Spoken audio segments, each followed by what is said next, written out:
कार्तिक महीने में दो वस्त्र का विधान है, एक पीले कलर का वस्त्र और एक लाल कलर का वस्त्र। एक पीला वस्त्र है, एक लाल वस्त्र।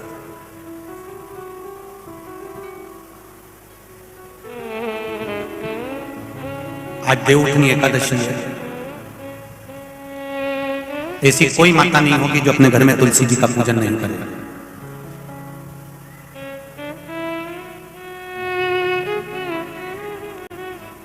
घर की मां यदि आज देवउठनी एकादशी के दिन लाल वस्त्र बैकुंठ, वैसे तो पचवीगन का महत्व बताया गया है स्कंद पुराण में, जो 5 दिन पीछे होते हैं। आंवला मुनि से जो क्रम पचवीगन का चालू होता है पूर्णिमा तक, बैकुंठ चतुर्दशी के क्रम तक, उसका जो महत्व, इन 5 दिनों की महत्वता वैसे स्कंद पुराण में कही गई है, पर आप समझें उसको। लाल वस्त्र अगर कार्तिक महीने में तुलसा महारानी पर ओढ़ाया जाता है और वही वस्त्र बाद में रख लिया जाता है संभाल कर, तो उस घर में किसी कर्म गति के कारण भी अगर अपशब्द निकल रहे होते हैं तो वो अपशब्द वो वस्त्र रोक लेता है। वो वस्त्र रोकता है। कौन सा वस्त्र? लाल वस्त्र। पीला वस्त्र इन 5 दिन में अगर तुलसा महारानी को चढ़ाया जाता है और उसको रखा जाता है, तो जिस नारी के गर्भ से संतान नहीं भी हो रही होती है, उसके कक्ष में अगर वो वस्त्र कुछ दिन तक रखा रहता है तो ये निश्चित आती है कि गर्भ ठहरता जरूर है। ये पीले वस्त्र की और लाल वस्त्र की महत्वता कार्तिक महीने में। अब कई माताएं कहती हैं कि हमारे पास में लाल वस्त्र नहीं है, हमारे पास में इतना नहीं है, तो लाल कलर का लच्छा भी तो आता है, नाड़ा। बोलो आता है कि नहीं आता? लाल तुम्हारे घर में सिलाई करने का लाल कलर का धागा तो होगा ना कि नहीं होगा? लाल कलर का लच्छा तो होगा, नहीं होगा सफेद कलर का धागा तो होगा, उसको कंकु में लाल कर। पर उस वस्त्र की महत्वता को हम समझें। जैसे बांस की पिटारी में, ये तो तुम लोगों की परिभाषा है, आजकल की माताएं तो सुहाग का सामान प्लास्टिक की टोकरी में रख कर देती है, पर हमारे यहाँ नहीं लिखा कि प्लास्टिक की डलिया में सुहाग की सामग्री दो। हमारे यहाँ कहा कि जो वंश बढ़ावे, जो वंशकार होते हैं ना, बांस बनाने वाले होते हैं, वंशकार होते हैं, इनको तो तुम्हें रोज धन्यवाद देना चाहिए। जो बांस का टोकरी बनाते हैं, सुपड़ा बनाते हैं, बांस का सामान बनाते हैं। आज भी विवाह में हमारे यहाँ मंडप भी बांस का होता है, सुपड़ा भी बांस का, डलिया भी बांस की। सबसे पहले खलमट्टी अगर आती है शादी के ब्याह में, सबसे पहले मिट्टी आती है तो बांस की टोकरी में आती है। एक नियम है। क्यों? क्योंकि जिसकी शादी में मट्टी, इधर लाते मट्टी, जिसकी शादी में मट्टी बांस की डलिया में आती है, उसको संतान के लिए डॉक्टर को दिखाने की जरूरत नहीं पड़ती, उसको पेंशन मिल जाता है। जिसकी शादी की शुरुआत प्लास्टिक की डलिया से होती है, फिर उसको टेस्ट भी करवाना ही पड़ता है।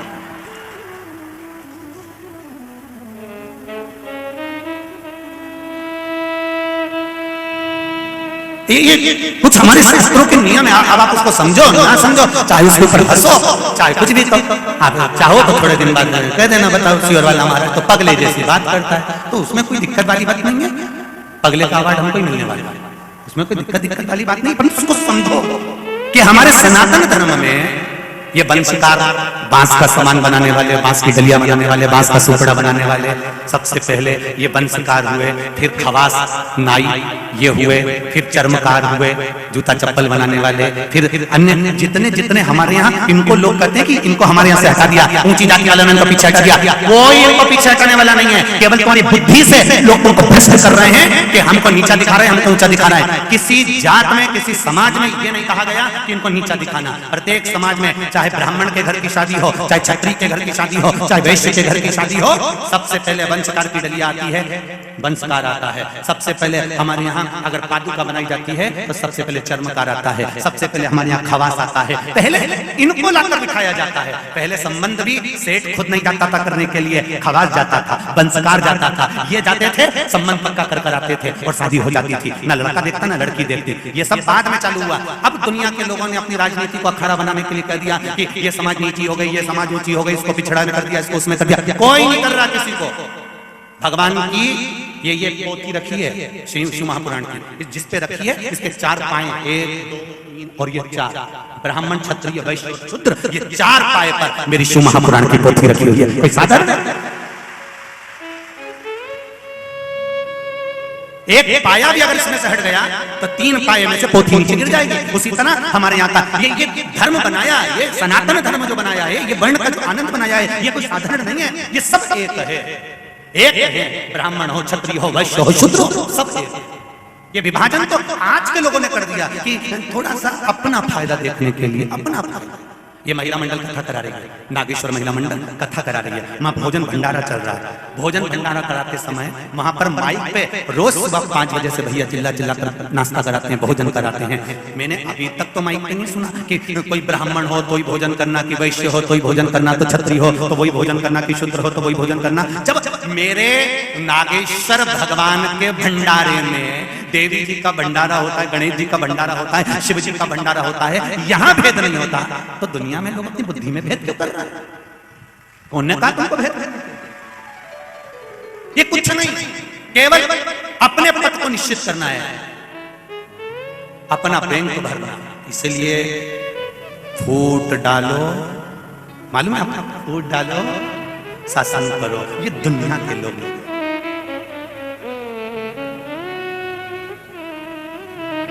कई लोग आएंगे आपसे कहेंगे, क्यों राम जी का फोटो लगा के रखे हो, क्यों भगवान कृष्ण का फोटो लगा के रखे हो, क्यों राम जी की मूर्ति रखे हो, क्यों शंकर जी की मूर्ति रखे हो, उठाओ ठंडा कर दो, इनको नहीं रखना।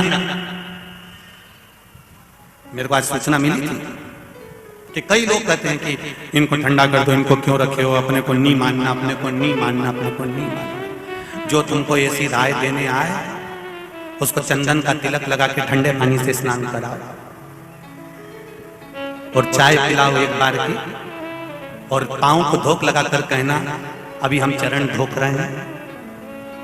हमारा नियम है, थोड़े दिन तक हम चरण धोखते हैं, उसके बाद में गले में हम माला भी पहनाएंगे गेंदा के फूल की, फिर तुम्हारे घर तक छोड़ के लिए। कोई तुमको अगर अकल दे कि भगवान का फोटो हटा दो, मूर्ति हटा दो, ये सब ढोंग है, तो प्रपंच है, तो उनको कह देना हम तुम्हारे घर पर राय लेने नहीं गए थे, हम तुमको बुलाने नहीं गए थे, तो तुम हमारे यहाँ आकर हमारे घर में राय क्यों दे रहे हो? गेट खुला है, निकल के बाहर जाओ और अपने घर में अपन लड्डू बनाओ, प्रेम से खाओ। नहीं, सहजता में, सरलता।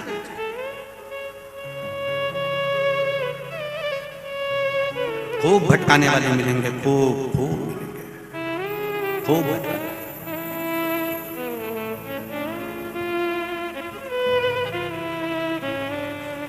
तो ना सास बुरी ना बहू बुरी, कर्म की गति बुरी होती है। बुराई अपने भीतर इकट्ठी मत करो। बहुत छोटा सा जीवन है जीजियों, मेरे भाई बैठे हैं, तुम्हें जीजी बोलूं तो ये जीजा ही हुए मेरे, तो मेरे जी जाओ। आपसे भी निवेदन है, बहुत छोटा सा, बहुत छोटा सा। तब किसके प्राण किस समय आखिरी होंगे किसी को नहीं मालूम पड़ेगा, एक क्षण लगेगी। अकड़ में मत जियो। कई लोग अकड़ में जीते, मेरा समय आन दे तब बताऊंगा कि मैं क्या हूं। फिर चिल्ला के कहेगा मेरा समय आन दे तब मैं बताऊंगा कि हूं क्या।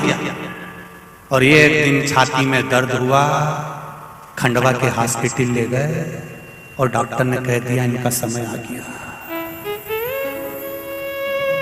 तब समझ में आया कि समय आना किसको कहते हैं।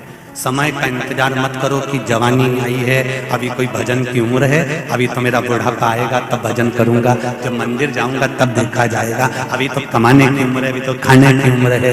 अरे भाई खूब एंजॉय करो, कोई नहीं मना करे तुमसे कि तुम कपड़ा अच्छा जोरदार मत पहनो, तुम तो जोरदार पहनो, एक से बढ़कर एक पहनो। कौन मना करे? तुम्हारी मर्जी पड़े जैसा पहनो। कौन एक पटली की जगह 4 पटली लगा, कौन मना करे? तो बढ़िया, चाहे तो पुतली भाई भाई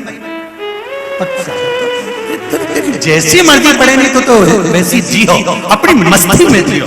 पर इतना निवेदन है, ऐसा कोई समय, ऐसा कोई क्षण, ऐसा कोई पल नहीं जाना चाहिए जिस समय मेरा बाबा शिव की याद ना आए। हर पल शिव याद आना चाहिए, हर पल शंभु याद। उस बिंदु को पहचानो जिस बिंदु में शिव समाया हुआ है, उस बिंदु को जानो। ब्रह्मा विष्णु और महेश में जब भेद हुआ, ब्रह्मा जी ने पूछा कि भगवान विष्णु के पिता कौन है, और भगवान विष्णु ने कहा मेरे पिता प्रकट हों। तब एक बिंदु के रूप में शिव प्रकट हुए थे केवल। इसलिए आज भी ब्रह्म कुमारी आश्रम में जाओगे तो वहां की बहनें, वहां की बेटियां, वहां की दीदियां आपको एक बिंदु का महत्व समझाएगी कि इस बिंदु में ब्रह्मा भी है, इस बिंदु में विष्णु भी है, इस बिंदु में शिव भी है। एक ब्रह्म कुमारी आश्रम में जाकर आप दर्शन करेंगे तो वहां की बहनें, वहां की बेटियां आपको बिंदु की महत्वता समझाएंगी। कुछ नहीं, जन्म भी एक बिंदु से हुआ है और मृत्यु भी एक बिंदु से। शिव से प्रारंभ हुई और शिव में ही समा जाओगे, आखिरी बिंदु भी शिव ही। भीतर बहुत सारा पाप न रखिए, कपट न रखिए, बेईमानी न रखिए, प्रपंच न रखिए। अच्छा एक बात बताओ, गेहूं को कितने समय तक रख सकते हो घर में? 1 साल तक रख सकते हो? अरे बोलो, जम के बोलो जरा, और जम के बोलो। गेहूं 1 साल तक रख सकते हो, और गेहूं का आटा बनवा दिया। आटा ज्यादा से ज्यादा 1 महीना आराम से रख सकते हो। गेहूं 1 साल तक रख सकते हो, आटा 1 महीना रख सकते हो, और वही आटे की रोटी बन गई और तुमने खा ली। पेट में कितने दिन रख सकते हो? बताओ बताओ जरा जल्दी बोलो, जरा जल्दी बोलो। तुम तो सुबह जाने ही, मैं नहीं जाऊंगा, तुम पेट में रखूंगी मारा लड़ी लड़ी जाएगी।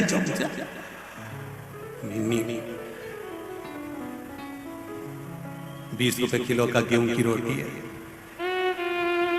25 रुपए की रबड़ी भी अंदर गई है।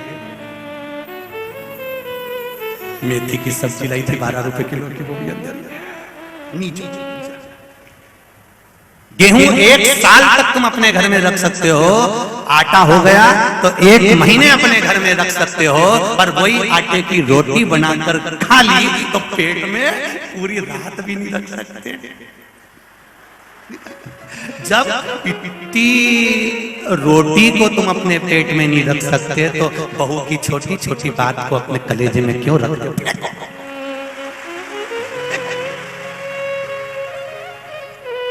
देंगे मौका, देंगे बोलने का मौका, सबको देंगे। रखो, बैठो भैया। तुम लोगों के पास माइक पहुंचता है तो आधा समय तो वैसे निकल जाता है। बैठो।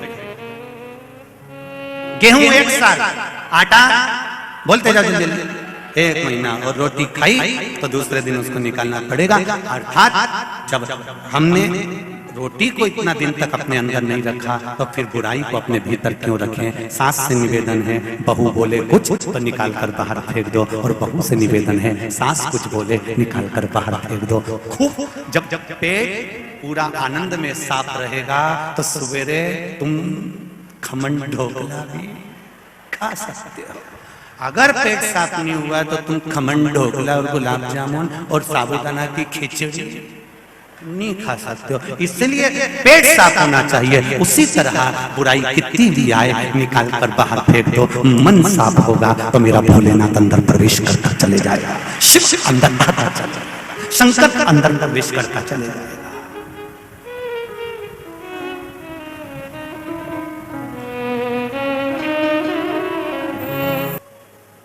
एकादशी का व्रत है और तुम्हें भूख लग रही है, तुमने फलार बनवा कर तैयार रखा कि मुझे 9 बजे प्रसाद लेना है, या 10 बजे लेना है, 11 बजे लेना है, या 12 बजे लेना है।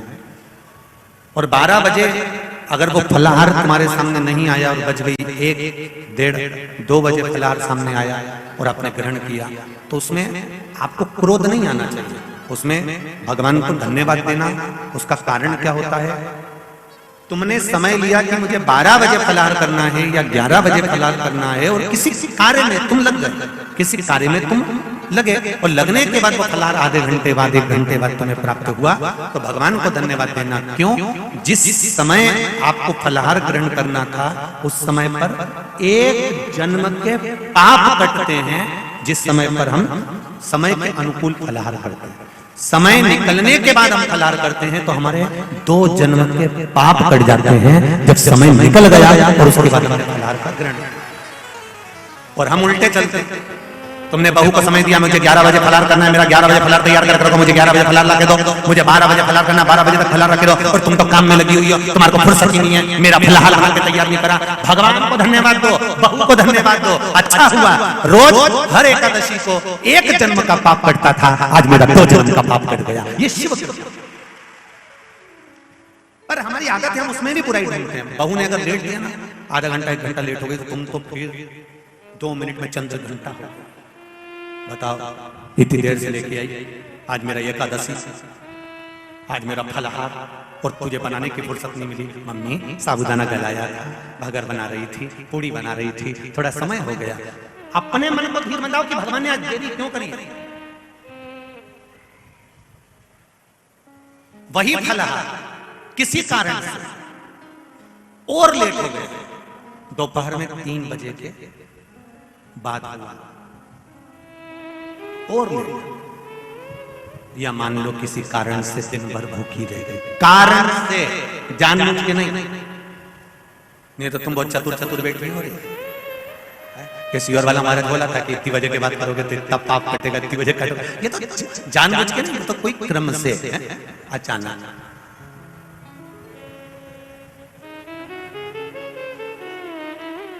जानबूझ के करोगे तो वो तो दिक्कत ही दिक्कत है। जैसे वो एक चरित्र आता ना, एक पड़ोसन ऐसा धान कूट रही थी मूसल से, और उसके पास में उसकी पड़ोसन बैठी थी। इतने में इसका पति आया, आवाज लगाया उसने, सुनती है मुझे पानी ला दे। इसने जो धान का मूसल था ऊपर छोड़ा और पानी देने चली गई। पड़ोसन को बड़ा आश्चर्य हुआ, मूसल हवा में टंगा, हवा में मूसल टंगा। ये आई, इसने मूसल लिया, फिर कूटने लगी। इसने अपने पड़ोसन से पूछा क्यों ये हवा में कैसे टंग गया।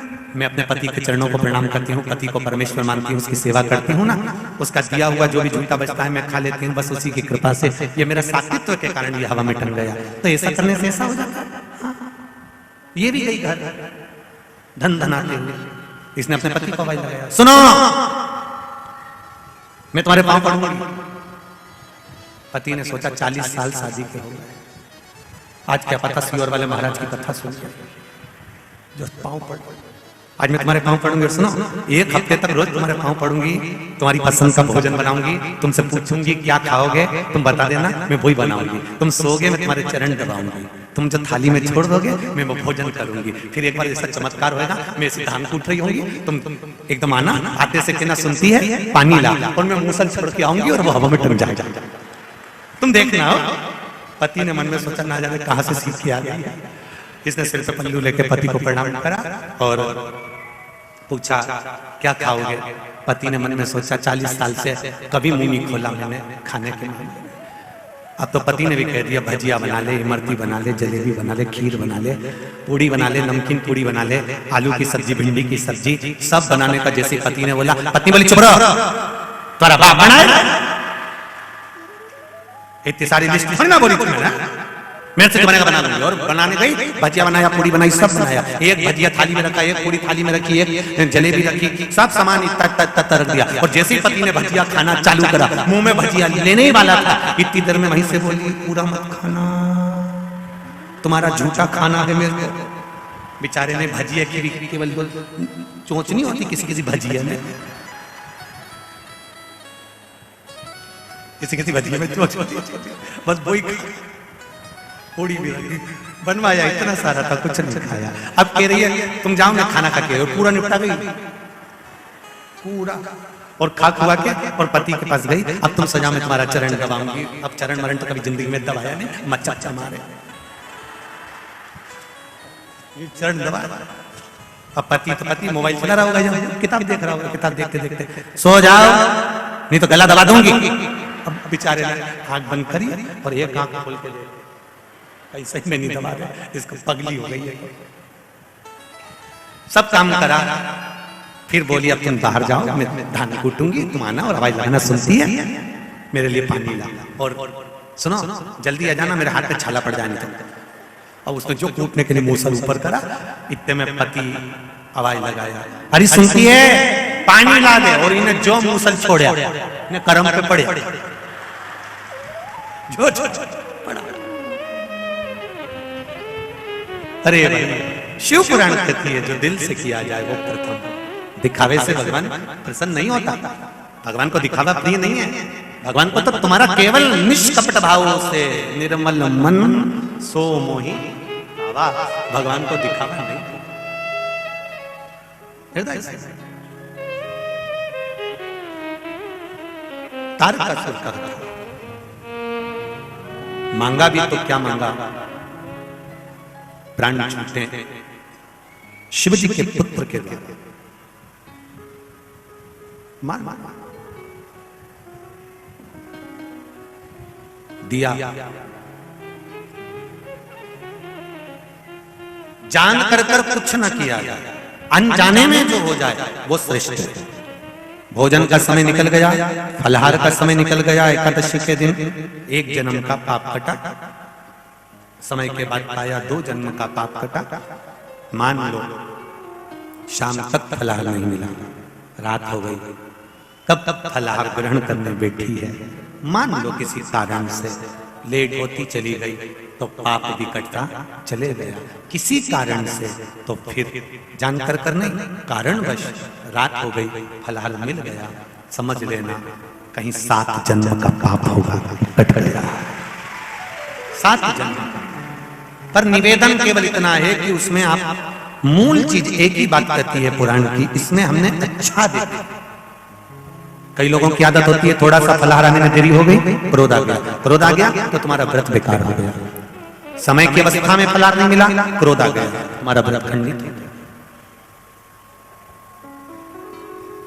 जिस दिन तुम्हारा व्रत हो उस दिन आपके मुख से अपशब्द ना निकले। एक सुंदर चरित्र आता है, आप लोगों ने श्रवण किया होगा, वैकुंठ चतुर्दशी का एक भाव बड़ा सुंदर आता है कि किसी गांव में एक साहूकार रहता था, एक सेठ रहता था। सेठ के एक बेटा एक बहू थी।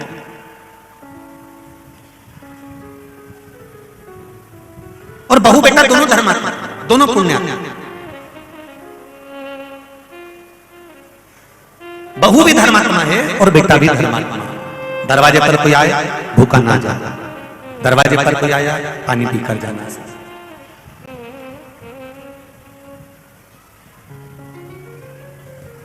कोई खाली ना जाए, ऐसी बहू बेटा था। बहू ने नियम लिया, कार्तिक का महीना है, मैं स्नान करने के लिए जाऊंगी। ससुर जी से कहा, पिताजी मैं कार्तिक के महीने का स्नान करूंगी, परंतु मेरे साथ में थोड़ी सी परेशानी ये है कि मैं स्त्री हूं, मैं नारी। बहुत अच्छे से सुनना मेरी माताओं, कई माताओं के मन में संशय होता है कि हम 1 महीने का व्रत धारण करते हैं और उस बीच में रजस्वला धर्म आ जाता है। वो रजस्वला धर्म आता है तो हमारे महीने भर का नियम का क्या होगा। इस प्रसंग को थोड़ा ध्यान से सुनना, बार बार ये प्रसंग नहीं मिलेगा और पहले भी कथाओं में ये प्रसंग नहीं आया। आज भीखन गांव की हरिहर्ष महापुराण में ये प्रसंग आया है। तो जितने लोग आस्था पर सुन रहे हैं, जितने फेसबुक यूट्यूब पर सुन रहे हैं, इस प्रसंग को थोड़ा ध्यान से सुनना मेरी माता।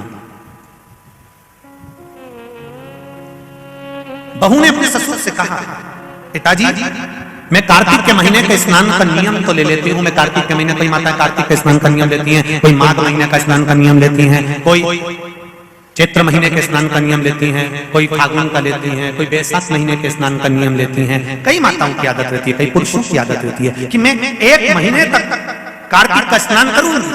पर वो कार्तिक के स्नान में कुछ दिन ऐसे आ जाते हैं कि उसमें रजस्वला धर्म आ जाता है। अब वो रजो धर्म आ गया, रजस्वला धर्म आ गया, तो उस बीच में उसका नियम पूरा हुआ कि नहीं।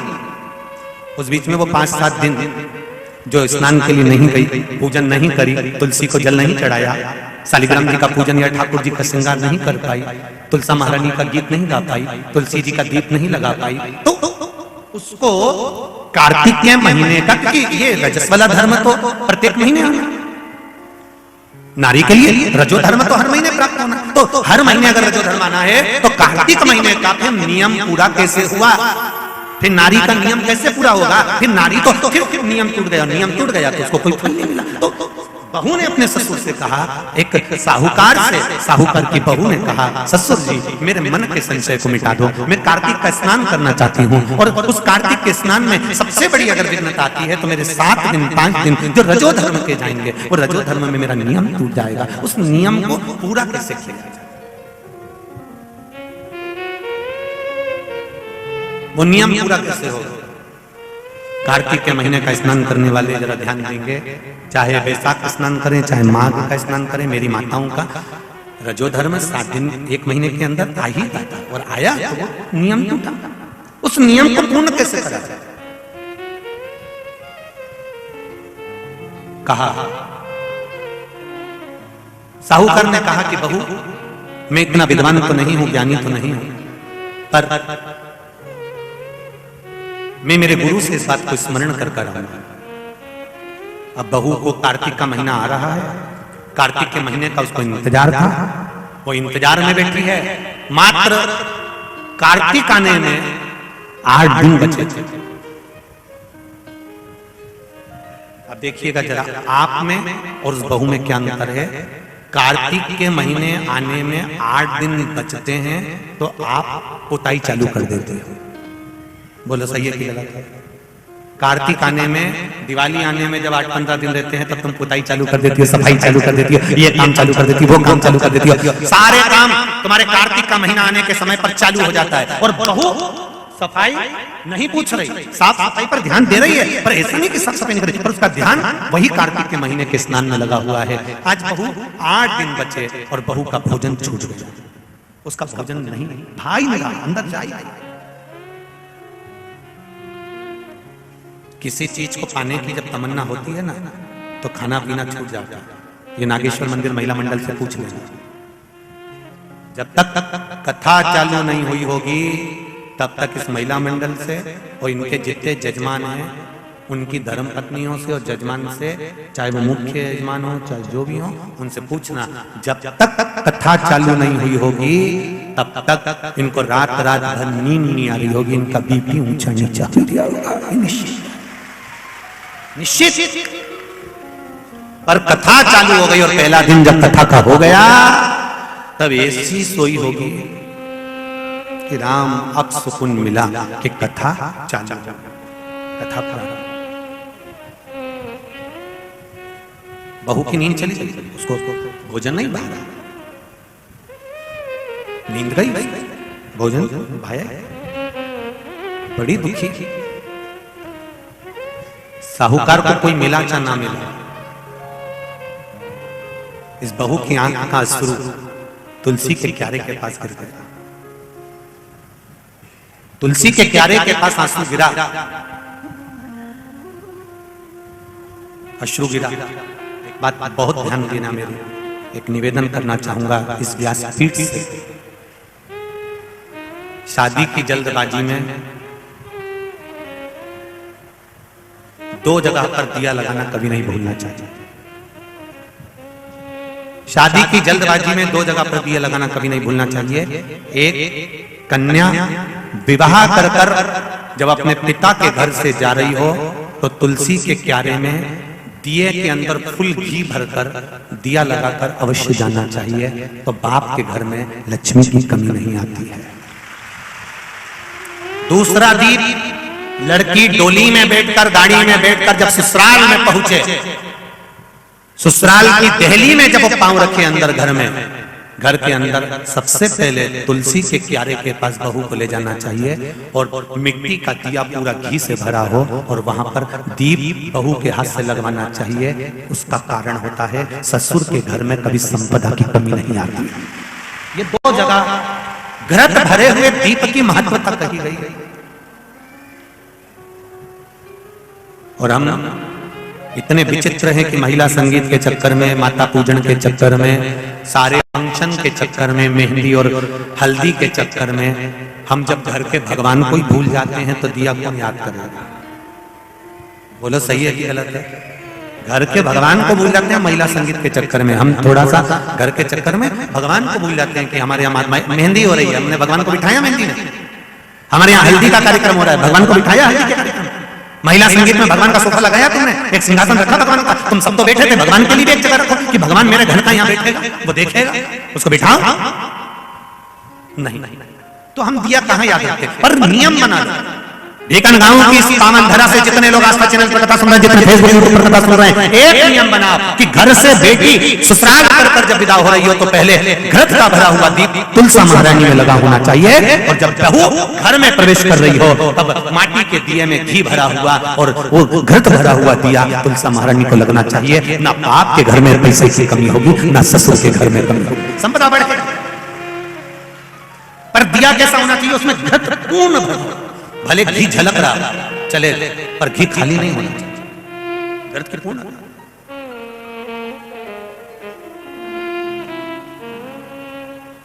महाराज अब बहू की आंख का शुरू झलका, तुलसा महारानी की कुछ कृपा, देवऋषि नारद ने एक साधु का रूप धारण करा। साधु का रूप धारण कर देवऋषि नारद जिस मार्ग से साहूकार जा रहा था उसी मार्ग पर एक वृक्ष के नीचे जाकर बैठ गए। वृक्ष के नीचे बैठे और बैठते ही साहूकार ने देखा कि बहुत पहुंचे हुए बाबा लग रहे हैं, चंदन का तिलक लगा है, कंधे पर यज्ञोपवीत पड़ा हुआ है, बड़ी बड़ी जटा झूठ है, मुख पर कुछ तेज पुंज है, बड़ा प्रकाश दिख रहा है, रुद्राक्ष की गले में माला पड़ी हुई है, हाथ में तुलसी की माला धरी हुई है। और साहूकार ने जाकर हाथ जोड़कर निवेदन करा, बाबा जी, ओ बाबा जी, मेरे मन के संशय को मिटा दीजिए। बाबा जी ने पूछा क्या बात है बाबा? साहूकार जी बोले मेरे बहू के मन का संशय है, नारी जब कार्तिक के महीने का स्नान करती है या माघ महीने का स्नान करती है या बैसाख महीने का स्नान करती है या चैत्र महीने का स्नान करती है, नारी जब पूर्ण एक महीने का स्नान करती है तो बीच में जो रजस वाला धर्म आ जाता है, नारी 5 दिन 7 दिन जो काम नहीं कर पाती है वो रजो धर्म के समय पर, रजस वाला धर्म के समय पर उसका 1 महीने का नियम खंडित हो जाता है। तो वो खंडित हुआ नियम पूर्ण कैसे हो उसका वर्णन आप मुझे बता दीजिए। वो नियम मुझे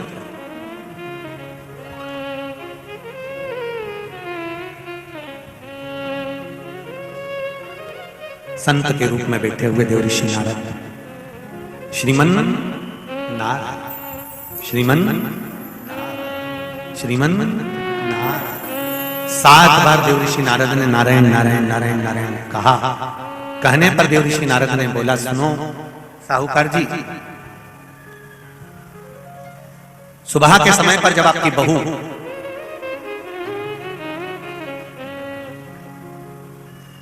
मंदिर की ओर जाए तो उसको इस मार्ग की ओर लेकर आना। मैं आपको ज्ञान उपदेश दूंगा और वो ज्ञान उपदेश आप बहू को श्रेष्ठ दे पाए ना दे पाए, वो बहू सम्मुख में बैठकर सुनेगी तो उसको प्राप्त होगा। ये देखो वही कथा आ गई, आप खाओगे आपका पेट भराएगा, आप सुनोगे आपका कल्याण होगा। बेटों बेटियों को लेकर आओ, बहुओं को लेकर आओ, बच्चों को लेकर आओ, उनके सुनने से उनका लाभ, उनका लाभ। साहूकार घर गए, बहू से कहा बेटा एक संत अपने गांव में आए हुए हैं और वृक्ष के नीचे बैठे हुए हैं, चलो आप चलकर उनसे अपने प्रश्न को कर लो।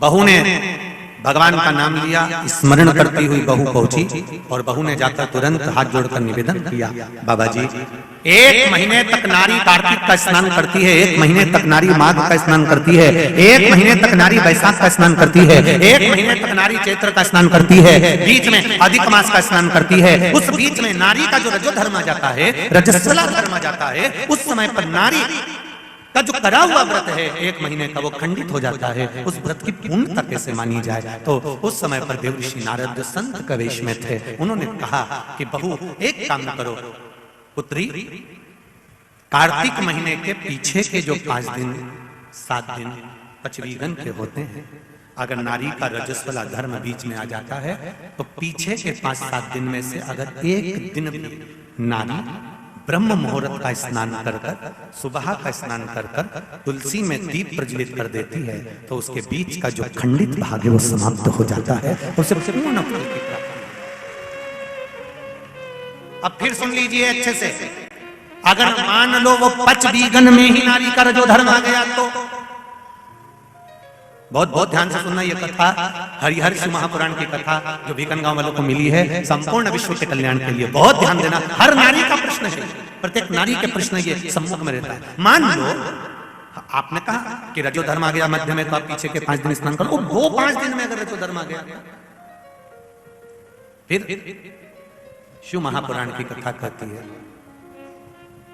घर में रहने वाली कोई कुंवारी कन्या घर में रहने वाला कोई पुत्र, घर में रहने वाला पति, घर में रहने वाली सास, घर में रहने वाली कोई सौभाग्यवती नारी, जेठानी, ननन, देवरानी, या घर में रहने वाला कोई पुरुष अगर बाहर स्नान करने नहीं भी जा सकता, ब्रह्म मुहूर्त में प्रातः के समय पर यदि तुलसी में एक दीप और एक संध्या के समय पर दीप लगा देता है तो भी नारी का नियम पूर्ण हो जाता है। वो नियम खंडित, नियम खंडित। क्या 5 दिन के स्नान का फल है? हाँ, और तुझे मौका मिलेगा तो तुझे समझ में आएगा। देवर्षि नारद ने बस इतना कहा, उसका फल क्या है तुझे मौका मिलेगा जब मालूम पड़ेगा। तब बहू को समझ में नहीं आया कि आखिर सब क्या कहा। देवर्षि नारद कहकर चले गए। साहूकार की बहू रोज प्रातः का कार्तिक का स्नान करने लगी। कार्तिक का स्नान रोज बहू करती, रोज ब्रह्म मुहूर्त में स्नान कर आती। बहू को नहीं मालूम कि नगर के राजा का लड़का युवराज अपनी पत्नी के साथ स्नान करने आता है। राजा और रानी भी स्नान करने आते हैं, युवराज अपनी धर्मपत्नी के साथ स्नान करने आता है। आज युवराज को बड़ा बुरा लगा। युवराज ने देखा कि मैं घाट पर नहाने के लिए आता हूं, पर यह घाट गीला कैसे हो जाता है? मतलब मेरे स्नान के पहले कोई स्नान कर रहा है, मेरे स्नान के पहले कोई स्नान कर रहा है। मुझे ऐसा लगता है जरूर कोई ना कोई आता है। युवराज ने, राजा ने अपने नगर के सैनिकों से बोला, पता लगाओ कि सुबह स्नान करने कौन आता है। सैनिक लगते उससे पहले ही साहूकार की बहू स्नान कर चली जाती। दिखाई नहीं दिया, समझ नहीं आया। आखिरी के 7 दिन बचे थे, 8 दिन बचे थे। राजा के दूत ने फिर युवराज ने कहा, मुझे पता लगा कर बताओ मेरे स्नान के पहले कौन स्नान करता है, घाट को गीला कौन कर देता है। क्रोध में आकर कहा, मालूम नहीं पड़ पाया। एक दिन रानी को, इस साहूकार की बहू को मालूम पड़ा कि युवराज मेरा पता कर रहा है, मेरा पीछा कर रहा है। तो बहू ने तुरंत सुबह जल्दी स्नान करा और भागी। भागते समय उसके गले की माला और पांव की एक मोजड़ी छूट गई। माला और मोजड़ी छूट गई। माला मोजड़ी छूटी, चली। राजा को वो माला मोजड़ी मिल गई। उसने मन में विचार करा, मोजड़ी इतनी सुंदर, माला इतनी सुंदर, तो जो इसको पहनती होगी वो कितनी सुंदर होगी। राजा ने अपने दूतों से कहा, जाओ, जिसकी ये मोजड़ी और माला है इतनी सुंदर है तो वह नारी कितनी सुंदर होगी, उसको 5 रात्रि मेरे पास में लेकर आ। उसको मैं 5 रात्रि अपने यहाँ रखूंगा। शब्द सुना, खबर पूरे गांव में लग गई। साहूकार की बहू के कानों में भी शब्द पहुंच गया।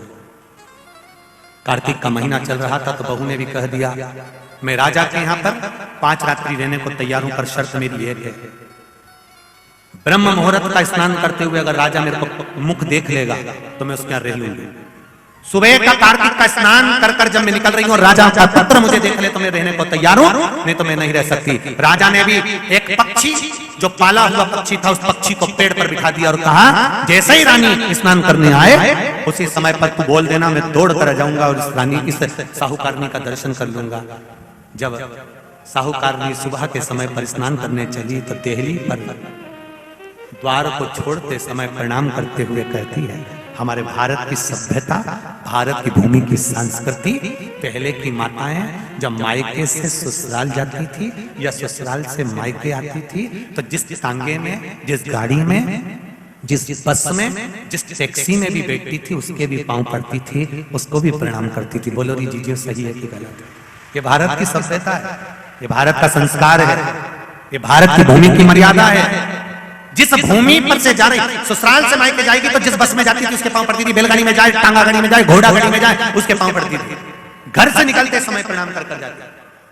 उसने अपने द्वार को प्रणाम किया और द्वार प्रणाम कर कर जा रही है और कहती हुई जा रही है, हे तुलसा महारानी, हे गंगा मैया, हे दामोदर भगवान, ऐसी कृपा करना मैं स्नान कर कर जाऊं तो राजा के लड़का नींद में भरचक सो जाए, ऐसी कृपा कर देना।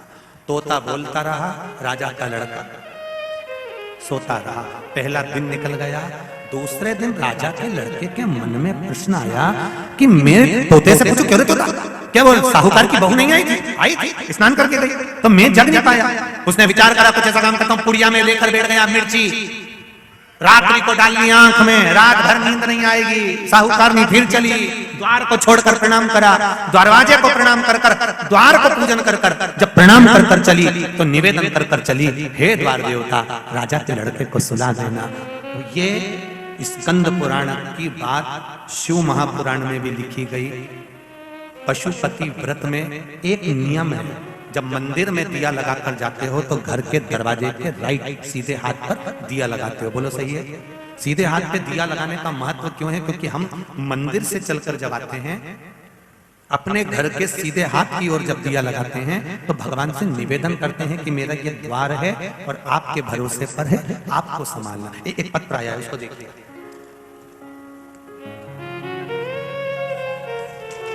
दिया लगाने का कितना लाभ और उसका महत्व देखिए।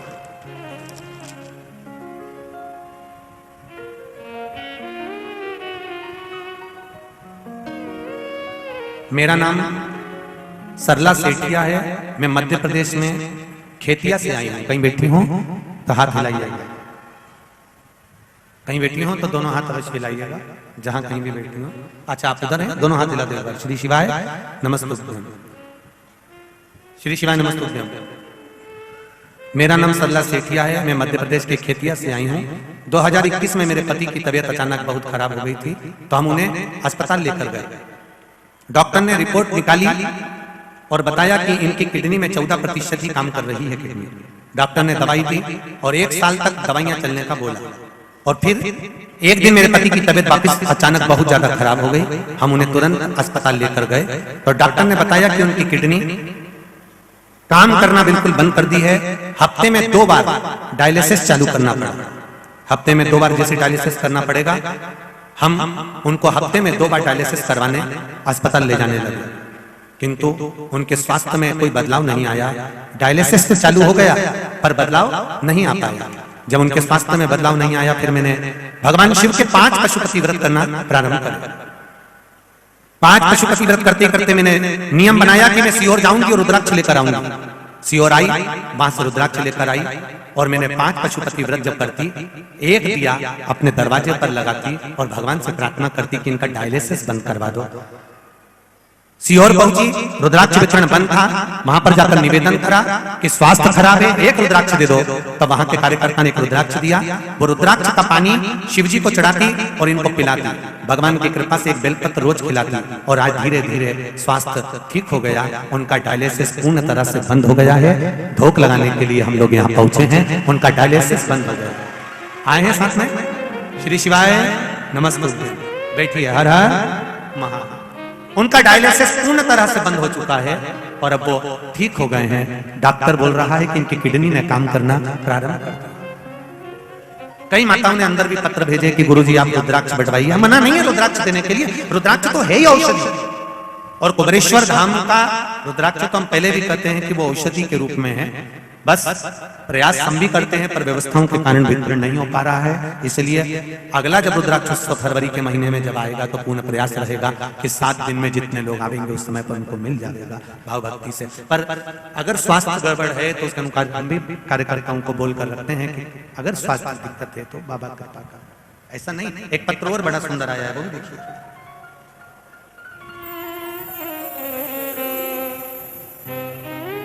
लड़के का फोटो भी लगाया उन्होंने, देखिए। फोटो में कैमरे वालों से कहूंगा कि इस बालक का फोटो भी अवश्य दिखाएं। राजकुमारी सिसोदिया, छोगांव माखन, खंडवा से आई हैं। कहीं बैठी हो तो हाथ हिलाइएगा। आप ही हैं? दोनों हाथ हिला दो। श्री शिवाय नमस्ते। गुरुजी मैं क्या वर्णन करूं? 26 तारीख को उस दिन मेरे बेटा लक्की सिसोदिया जो पूजा की तैयारी कर रहा था, अचानक उसके पांव हाथ पूरी तरह से बंद हो गए थे काम करना। उसे वेंटिलेटर पर रखा गया। 6 घंटों में वो वेंटिलेटर पर चला गया। मेरी सास ने कहा कि महादेव सब ठीक करेंगे, तुम चिंता मत करो, भगवान शिव का पूजन करो। उस समय पर ऑनलाइन आप पूजन करा रहे थे शंकर भगवान का, और मैंने बेटा वेंटिलेटर पर पड़ा हुआ था, उसका फोटो भी मैंने भेजा है। और मैंने भगवान शंकर का पूजन करना प्रारंभ करा। हमने शंकर जी का पूजन कर कर शिव जी का चढ़ाया हुआ अभिषेक का जल ले जाकर वेंटिलेटर पर सोए हुए बेटे के हृदय पर, शरीर पर लगाना प्रारंभ करा। गुरुदेव डॉक्टर ने इसको एक बीमारी GBS वायरस के नाम से जानलेवा बीमारी बता दी थी। बाबा की कृपा से हमने, डॉक्टर कह रहा था ये 6 महीने तक वेंटिलेटर से नहीं उठेगा और 2 साल तक चल नहीं पाएगा। गुरुदेव आपने जो अभिषेक करवाया था उस अभिषेक के जल से मेरे बेटे के शरीर पर लगाया तो दूसरे दिन ही उसको आराम लग गया और मेरा बेटा चलना भी प्रारंभ कर दिया। उसकी सारी जांचें अच्छी आई है। ये फोटो भी लगाया है और पत्र भी। बेटी बहन श्री शिवाय नमस्ते। ये शिव है। ओ घड़ी दयालु संत। बहू ने नियम ले लिया कि दिया लगाने से पहले बहू जाती थी, सुबह प्रणाम करती द्वार को, और द्वार को प्रणाम करने के बाद वहां से निवेदन कर कर जाती है, दरवाजे पर से प्रणाम कर कर जाती है। आपसे भी निवेदन है, जितने लोग कथा सुन रहे हो, जब कथा पूरी हो जाया करे, कथा की आरती हो जाए, जब यहां से उठ कर जाओ तो बैठी हुई जगह को प्रणाम कर कर जाना और निवेदन कर कर जाना कि मैंने तेरे भरोसे पर कथा सुनी है भोलेनाथ, मैंने सुना है तू कंकर शंकर के रूप में शिव महापुराण में रहता है, मेरी मन की कामना पूर्ण करना। ये बाबा से निवेदन, जैसी आरती हो, आरती के बाद में आप लोग अपना द्वार जाओ, अपने घर जाओ तो उसको प्रणाम कर कर और उसको कहकर जाओ, मेरे देवाधिदेव महादेव, मैं मेरे घर जा रही हूं, तेरी कृपा होगी, मैं जानती हूं कि मेरा भंडार तू भरे, कोई दूसरा नहीं, भक्ति तू देगा, मुक्ति तू देगा, शक्ति तू देगा। उसको निवेदन कर कर प्रणाम कर कर महाराज। दूसरे दिन उसने मिर्ची डाली राजकुमार ने, तो भी उसकी नींद लग गई। तीसरे दिन उसने अपने शरीर पर कट लगा लिया कि इसकी जलन होगी तो नींद नहीं आएगी, मालूम पड़े तो भी नींद आ गई। चौथे दिन उसने आगी जलाकर बैठ गया तो भी नींद आ गई। पांचवें दिन भी उसको नींद आ गई। 5 दिन तक उस साहूकारनी का मुख नहीं दिखा। राजकुमार घर चले गया, गुस्से में लाल हो गया, शरीर में एक रोग हो गया, शरीर कोड़ी हो गया, टपकने लगा, खाल गलकर गिरने लगी। राजा को चिंता लग गई, मेरा इकलौता लड़का, और उसकी शरीर की काया बिगड़ गई, उसकी काया समाप्त हो गई। साहूकार की बहू को नहीं मालूम, साहूकार की बहू तो अपनी भक्ति में, अपने स्मरण में, अपने आनंद में लगी हुई थी, उसको मतलब नहीं, वो तो अपनी अलमस्तता में, अपनी मस्ती में लगी, अपने भजन में। 5 दिन जो मिले हैं भगवान की भक्ति के, उसमें डूबी हुई है, उसे कोई मतलब लगी हुई।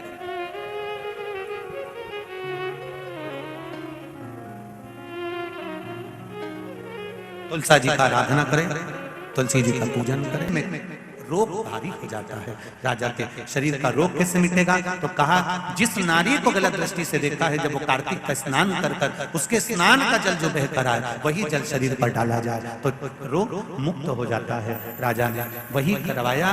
पूछा, साहूकार की बहू जहां स्नान करती थी, उसका जो पानी आता, उस पानी से राजा के पुत्र के शरीर पर छींटा जाता। धीरे धीरे रोग मुक्त हो गया और राजा का पुत्र ठीक हो गया।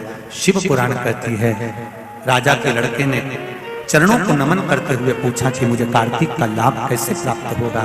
कहा, पूरे कार्तिक के महीने में अगर स्नान ना कर पाओ तो बैकुंठ चतुर्दशी का दिन एक ऐसा होता है, शायद 6 तारीख की होना चाहिए। कितनी तारीख की? 6 नवंबर की है। हाँ, 6 नवंबर को है बैकुंठ चतुर्दशी। बैकुंठ चतुर्दशी का अगर स्नान कोई भूल से भी आनंद के साथ में, भगवान की भक्ति के साथ, और आप लोगों को तो बहुत बहुत साधु बनता है। हरिहर मिलन का दर्शन हमारा भी नियम है। बैकुंठ चतुर्दशी के दिन हमारे शालिग्राम भगवान और ठाकुर जी का हरिहर मिलन करवाते हैं। बैकुंठ चतुर्दशी के दिन हम भी पूरा प्रयास करेंगे, अंदर मिलन कराने की जगह जितने भी भक्त यहाँ पर रात्रि के समय पर रहेंगे, उनको हरिहर मिलन का दर्शन हो जाए, प्रयास करेंगे। हरिहर मिलन उस दिन कराया। शालिग्राम भगवान की तुलसा भोलेनाथ जी पर चढ़ती है और भोलेनाथ जी के बेलपत्र शालिग्राम भगवान पर चढ़ती है। वो तुलसा और बेलपत्र को शहद की शीशी में रखा जाता है। जो बच्चा विद्वत्ता से या बुद्धि से कमजोर होता है, उसको चटाया जाता है। यहां तक गलत व्यसन में डूबे हुए व्यक्ति को भी अगर वो चटाया जाए तो उससे उसको व्यसन छूट जाता है। उस बैकुंठ चतुर्दशी का इतना, काशी में तो देव दिवाली मनाते हैं, हमारे उज्जैन में तो हरिहर मिलन ऐसा होता है, जितनी आतिशबाजी दिवाली पर नहीं होती उतनी आतिशबाजी उज्जैन में जब महाकाल बाबा गोपाल जी से मिलने जाते हैं तो उस दिन छूट जाती है। हरिहर मिलन शिव का मिलन। बैकुंठ चतुर्दशी का स्नान का आनंद सुख बताया, भाव से वर्णित किया। शिव महापुराण की कथा में आगे श्री गणेश जी महाराज के जन्म का क्रम करा। माता पार्वती श्री